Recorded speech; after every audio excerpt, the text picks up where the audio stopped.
ভারতীয় অভিযানের পরের ধাপ শুরু হয় জামাত ইসলামী নেতাদেরকে হত্যাকাণ্ডের মাধ্যমে। জামায়াত ইসলামী কেন স্বাধীনতার বিরুদ্ধে রাজনৈতিক অবস্থান নিয়েছিল সেটা এখন দিনের মতো পরিষ্কার হয়ে উঠেছে। একাধারে স্বাধীনতা বিরোধী এবং কট্টর ভারতের বিরোধিতা করবার কারণেই জামায়াতকে ভারতের টার্গেটে পরিণত করা হয়। মাওলানা দেলোয়ার হোসেন সাঈদীর মামলার সাক্ষী সুখরঞ্জন বালিকে আদালতের সামনে থেকে ভারতে তুলে নিয়ে যাওয়ার মধ্য দিয়ে প্রমাণ হয় কথিত যুদ্ধাপরাধের বিচার ভারতের প্রেসক্রিপশনেই সংগঠিত হয়েছে।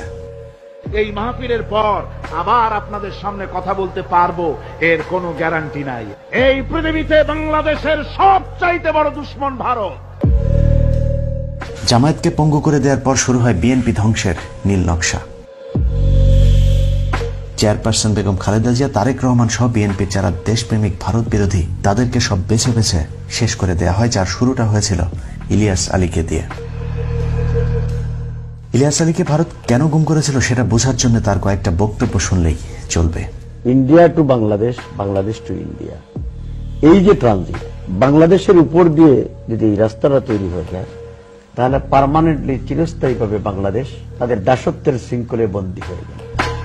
বিএনপির সবচাইতে কট্টর ভারত বিরোধী এই নেতা বাংলাদেশের উপর দিয়ে ট্রানজিটের নামে বাংলাদেশকে দখলের যে পায়তারা করা হয়েছে সেটার ঘোর বিরোধী ছিলেন। ভারত এরকম বলেছিল এই ফারাক্কা বাদ যখন হয় তখন সে সময় বলেছিল যে আমরা বিবেচনা করব, হয় নাই, কিন্তু ফারাক্কা বাদ হয়েছে। ইলিয়াস আলীর গুমের রেশ কাটতে না কাটতে গুম করা হয় বিএনপির আরেক নেতা সালাউদ্দিন আহমেদকে। তাকেও ভারতে পাওয়া যাবার বিষয়টি প্রমাণ করে ভারতীয় গোয়েন্দা সংস্থাই তাকে গুম করেছিল। দিল্লির একটা তাবেদার রাষ্ট্র বাংলাদেশে কায়েম করবার জন্য, আমাদেরকে পরাধীন জাতিতে পরিণত করবার জন্য। শুধু রাজনীতিবিদ নয়, ভারতের বিরুদ্ধে কথা বলার অপরাধে গুম করা হয় সাংবাদিক গবেষক ফরহাদ মাঝহারকে। ভারতীয় গোয়েন্দা সংস্থা তাকে সীমান্ত পার করে নিয়ে যাওয়ার ঠিক আগ মুহূর্তে বেনাপোল সীমান্তের কাছাকাছি জায়গা থেকে র্যাব তাকে উদ্ধার করে। ভারত বিরোধিতার আরেক ভুক্তভোগীর নাম সাংবাদিক মাহমুদুর রহমান। আমার দেশের জন্য আমি জীবন দেব, ইসলামের জন্য জীবন দেব। নানাভাবে নির্যাতনের পর ভারতের এদেশীয় প্রোডাক্ট আওয়ামী সন্ত্রাসী বাহিনী দিয়ে তাকে খুন করে ফেলার পরিকল্পনা করা হয়, যদিও সে যাত্রায় আল্লাহ তাকে রক্ষা করেন। সবশেষে এবার জানা যাক আবু তোহা মোহাম্মদ আদনানকে কেন গুম করা হয়েছিল। আজকেও যদি আপনি এমন ইসলাম ফলো করেন যে ইসলামটা সত্যিকার অর্থে কোরআন এবং সুন্নাহয় আছে, তাহলে আপনার দিকে নজরদারি বাড়ানো হবে, আপনার সেলফোন ট্যাপ করা হবে, আপনার উপর আরো বেশি গোয়েন্দা সংস্থা সক্রিয় থাকবে। মাত্র কয়েকদিন আগে নিজেই নিজের বক্তব্যে বলেছিলেন যে কোনো সময় গুম হয়ে যেতে পারেন তিনিও। অবশেষে সেটাই সত্যি হলো।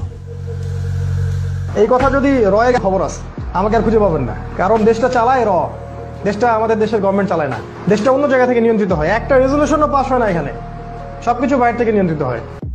যদিও ফেস দ্য পিপলের একটি পোস্টে আদনানের সবশেষ অবস্থান ডিজিএফআই হেড অফিসে দাবি করার একদিন পরেই তাকে ছেড়ে দেওয়া হয়। তারপরে সান্ত্বনা বাবা মা সন্তানের কাছে ফিরে এসেছে আবু তোহা মোহাম্মদ আদনান। কিন্তু এরকম হাজারো বাবা মা স্ত্রী সন্তান আজও অপেক্ষায় তাদের আপনজনের। প্রিয় দর্শক, একদা আমরা পরাধীন ছিলাম, কিন্তু মুখে ভাত ছিল, পরনে কাপড় ছিল, ধর্ষিত হয়নি আমার বোন, ছিল না হত্যা, হয়নি খুন। তারপরও স্বাধীনতা চেয়েছি, কারণ ছিল না ভোটের অধিকার, কথা বলার স্বাধীনতা।